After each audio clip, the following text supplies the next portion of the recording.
মদিনায় সবচেয়ে গুরুত্বপূর্ণ দর্শনীয় তিনটি স্থান হচ্ছে সাত মসজিদ, কুবা মসজিদ এবং জান্নাতি কূপ। মদিনাকে বলা হয় শান্তির শহর। এই শান্তির শহরের সরাসরি কিছু ইসলামিক দর্শনীয় স্থান আজকে আপনাদেরকে দেখাবো। আশা করি ভিডিওটা স্কিপ না করে পুরোটা দেখলে আপনাদের অনেক বেশি ভালো লাগবে। আসসালামু আলাইকুম সবাইকে। সবাই কেমন আছেন? আশা করি আল্লাহর রহমতে ভালো আছেন। আজকে আমরা দুপুরের দিকে বের হয়ে পড়েছি এই সমস্ত জায়গাগুলো ঘোরার জন্য। প্রথমেই চলে যাচ্ছি সাত মসজিদ ভিজিট করার জন্য, যেখানে কিনা আমাদের হযরত মুহাম্মদ সাল্লাল্লাহু আলাইহি সাল্লাম প্রতিনিয়ত নামাজ পড়তেন এবং আল্লাহর কাছে দোয়া করতেন। এবং সেখানে 7টা মসজিদের মধ্যে ওনারও একটা মসজিদ রয়েছে। এই মসজিদগুলা কিন্তু সরাসরি খন্দক যুদ্ধের সাথে জড়িত। এখানে মূলত খন্দক যুদ্ধ হয়েছিল এবং রাসূল সাল্লাল্লাহু আলাইহি সাল্লাম এই মসজিদটাতে দাঁড়িয়ে আল্লাহর কাছে দোয়া প্রার্থনা করেছে। এবং এখানে মুসলমানদের কুরাইশ বংশের সাথে যুদ্ধ হয়েছে, মুসলমানরা বিজয় লাভ করেছে। আমার পিছনে যে মসজিদটা দেখতে পাচ্ছেন এইটাই মূলত রাসূলের মসজিদ নামে পরিচিত।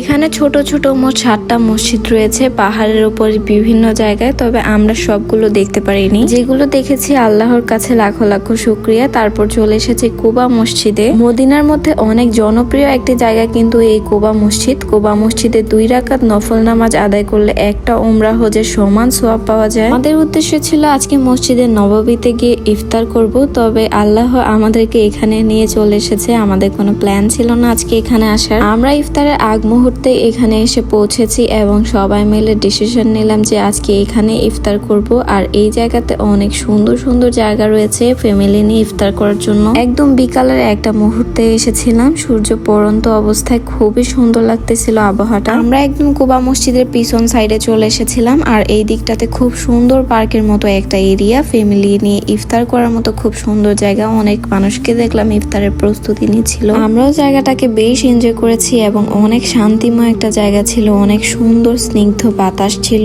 এরিয়ার প্রায় অনেকটা জায়গায় মানুষ দিয়ে একদম ভরে গিয়েছিল। তারপর আমরা একটা রেস্টুরেন্টে এখানে চলে এসেছি বসে ইফতার করার জন্য। এখানে মূলত আজকে ইফতারটা করব। সাথে করে ইফতার কিনে নিয়ে এসেছিলাম। তারপরও কিন্তু এখানে আসার পর এখানকার লোকজন আমাদেরকে অনেকগুলো ইফতারের প্যাকেট দিয়েছিল, যেগুলাতে পানি, খেজুর এবং খাবারের অনেক আইটেম ছিল, যেগুলো আমরা খেয়ে শেষও করতে পারিনি, বাসায় নিয়ে চলে এসেছিলাম। ইফতার শেষে কিন্তু আমরা মসজিদের চারপাশটা খুব সুন্দর করে ঘুরে ঘুরে দেখেছি এবং এখানে ঘোরা শেষ করে কিন্তু আমরা চলে এসেছি জান্নাতি কূপের এখানে। এই কূপটাকে সরাসরি জান্নাতি কূপ বলা হয় কারণ হযরত মুহাম্মদ সাল্লাল্লাহু আলাইহি সাল্লামের থুতু মোবারক যখন এই কূপে পড়েছে, এরপর থেকে কিন্তু এই কূপটাকে জান্নাতি কূপ বলা হয়েছে। এটার ভিতরে টিকিট কেটে ঢোকা লাগে আর অনেক বড় সিরিয়াল ছিল, সেজন্য আমরা ঢুকিনি। ভিতরে ঢুকতে পারলে এখান থেকে পানি পান করা যায়। আমরা সেই জায়গাটা ভিজিট করে পাশেই দেখলাম যে একটা পার্ক রয়েছে। তারপর এই পার্কটাতে একটু ঢুকেছিলাম ঘোরাঘুরি করার জন্য। এখানকার পরিবেশটাও আমার কাছে বেশ ভালো লেগেছে, খুব সুন্দর একটা পার্ক ছিল। তো আজকে ভিডিওটি আপনারা কে কে কোন জায়গা থেকে দেখেছেন এবং